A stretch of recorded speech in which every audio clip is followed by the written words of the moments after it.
Tourist आते हैं, हाँ हम उनको वेलकम करते हैं, लेकिन वो आ जाते हैं इधर, लेकिन उनसे मेरा ये दरख्वास्त है कि वो आए और बिना किसी से पूछे पिक्चर ना निकाले, और वो बिना किसी से पूछ के घर के अंदरों में घुस जाते हैं। ये गलत बात है। मैं उनसे ये कहना चाहती हूँ, आप पहले किसी से इजाज़त लें और उनसे पूछें। हमारे भाई भी है, उनसे पूछ ले आप, ज़रूरी बात है, तो फिर घर के अंदर आ जाए, किसी की पिक्चर निकाले और ये सब ना करे। ये बात मैं कहना चाहती हूँ।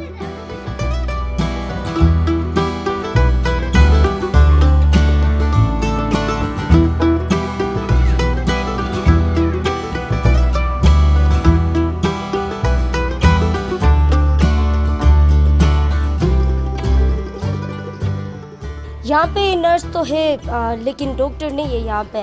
मैं ये दरख्वास्त करना चाहती हूँ कि हुकूमत से वो यहाँ पे एक डॉक्टर ले आए, और वो नर्स तो है लेकिन फिर भी डॉक्टर होना चाहिए। और मैं ये कहना चाहती हूँ, हमारे लिए मुश्किल ये हो रहा है कि यहाँ पे रोड भी सही नहीं है। हम यहाँ से हमें चतराल जाना पड़ता है, और रास्ते में कई एक्सीडेंट हो गए तो हमारी वो बच्चे माँ मर गए, तो हम क्या करें। हाँ, मैं हुकूमत से ये कहना चाहती हूँ कि वो यहाँ पे एक डॉक्टर भेजें।